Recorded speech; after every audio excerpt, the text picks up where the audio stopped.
Everyone. आज मैं आप लोगों को केमिकल्स और एडल्ट्रेशन के बारे में थोड़ा सा बताऊंगी।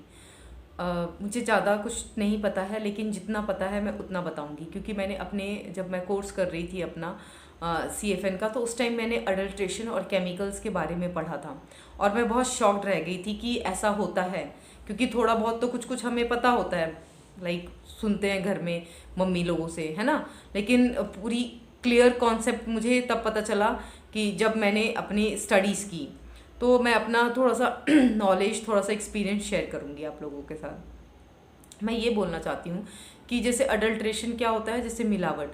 तो हमें जैसे जब हम कोई भी सामान लेते हैं, जैसे दाल में जो अरहर की दाल होती है उसमें सबसे ज़्यादा अडल्ट्रेशन होती है। अडल्ट्रेशन मतलब उसमें जो येलो पिगमेंट मिलाया जाता है, जो उसके उसके कलर को ज़्यादा पॉलिश्ड और ज़्यादा शाइनी और ज़्यादा येलोइश लुक देने के लिए, वो एक्चुअली जो येलो पिगमेंट होता है वो कुछ ऐसा पिगमेंट होता है जिससे हमारे बॉडी को, वो कोई ऐसा केमिकल होता है जो हमारे बॉडी को बहुत हार्म पहुंचाता है। हार्म पहुंचाने का मतलब है कि वो उससे मतलब पैरालिसिस अटैक भी आते हैं। और लोग मतलब कटोरी भर भर के दाल ये सोच के खाते हैं कि हमें प्रोटीन मिल रहा है ना। तो हमें मोर ऑफ प्रोटीन मिल रहा है, तो हमें ज़्यादा से ज़्यादा कंज्यूम करना चाहिए। लेकिन ये सारे चीज़ें अडल्ट्रेटेड होती हैं, मतलब उसमें ऑलरेडी कुछ ना कुछ मिलावट होती है।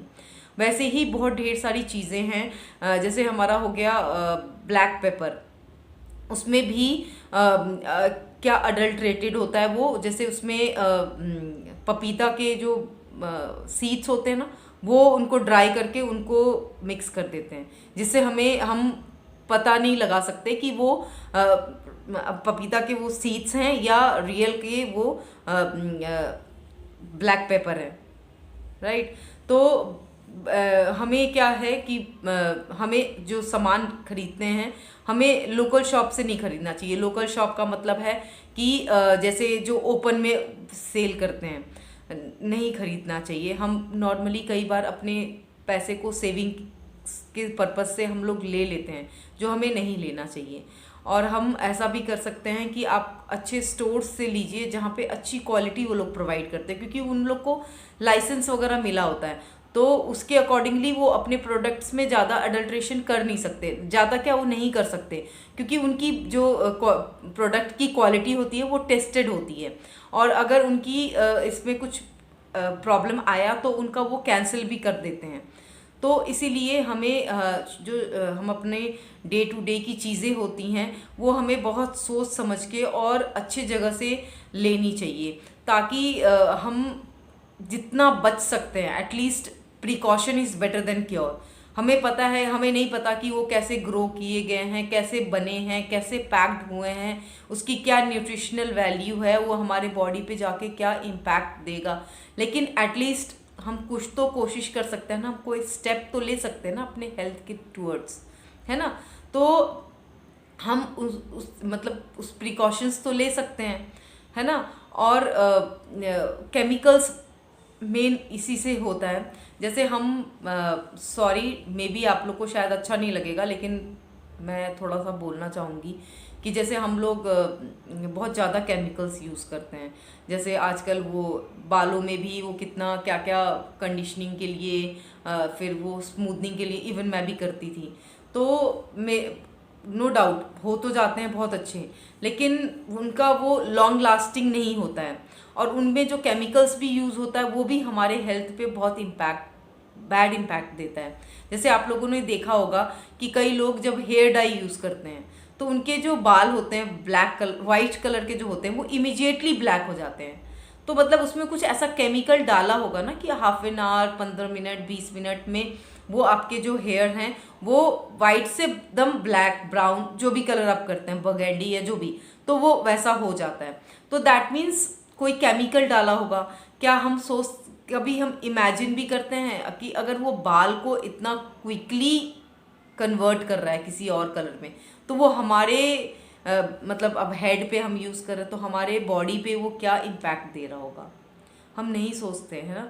क्योंकि इतनी भागम भाग वाली लाइफ है। नहीं, सही है यार, मैं भी ऐसी करती थी, लेकिन मैंने लास्ट ईयर से मैंने सब कुछ नेचुरली यूज़ करना शुरू कर दिया है। मैं ये नहीं कह रही कि आप लोग भी करो, लेकिन एक स्टेप ले सकते हैं, हम सोच सकते हैं इस पॉइंट पे, है ना।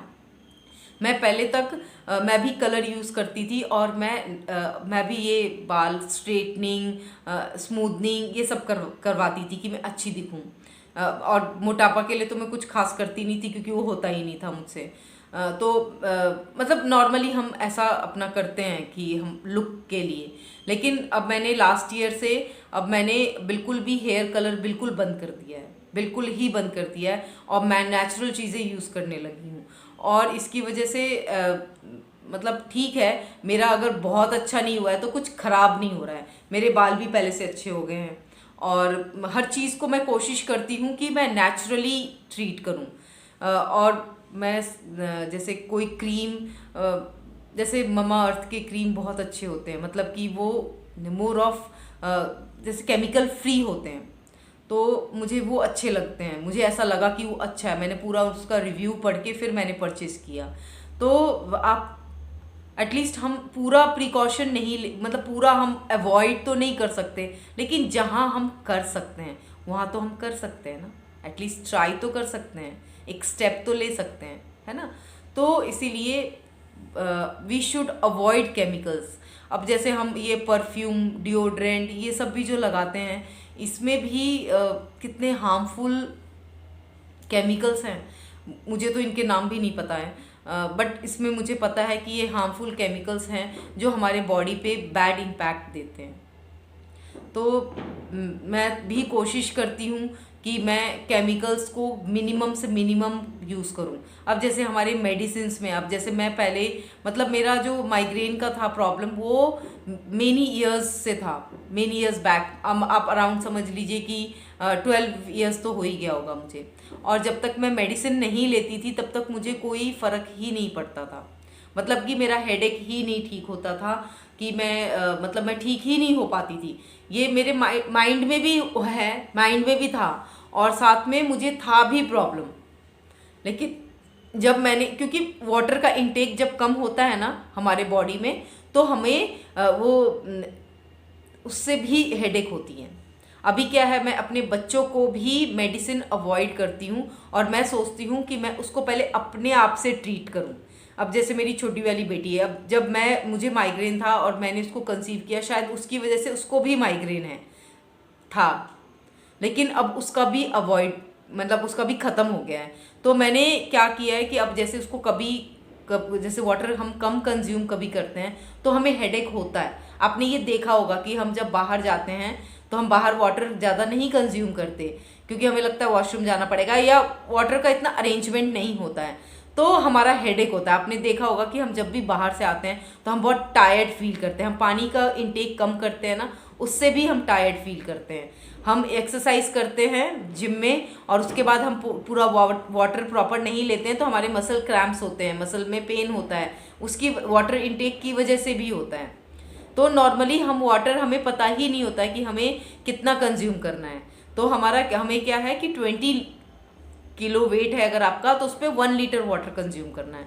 तो वाटर जो है वो सच में जल जीवन है। अगर हम वाटर कम कंज्यूम करते हैं तो उससे भी हमारे बहुत से प्रॉब्लम होते हैं। अभी हमारे पेट के अंदर का जो क्लीनिंग है वो कैसे होगा, वो रफेज से होगा, that is salad, sprouts and water. और अगर हम जो खा रहे हैं वो अगर हम जो डाइजेस्ट नहीं हो रहा है, या वो कुछ भी है, मतलब जो भी हम अंदर ले रहे हैं उसमें कुछ रफेज तो होता है ना, तो वो तो बाहर तो निकलना चाहिए ना। जो न्यूट्रिशन है वही डाइजेस्ट होता है ना हमारे बॉडी से, तो बाकी की चीज़ें तो जो रफेज के फॉर्म में होती हैं, जो गंदे के फॉर्म में होती हैं, उनको तो बाहर निकलना चाहिए। तो वो नहीं अगर निकलता है, हमारा गट क्लियर नहीं होता है, तो इसका मतलब है कि हमारा वो चीज़ अंदर प्रॉब्लम करेगा, है ना, प्रॉब्लम करेगा। तो उसके लिए भी हमें वाटर इनटेक, सैलेड प्रॉपर, ये सब चीज़ें हमें कंज्यूम करना चाहिए, जिससे हम अंदर की क्लीनिंग कर सकें। और मोर ऑफ केमिकल्स तो होता ही है प्रॉब्लम, तो इसीलिए मेडिसिन्स भी हमें कम से कम कंज्यूम करना चाहिए।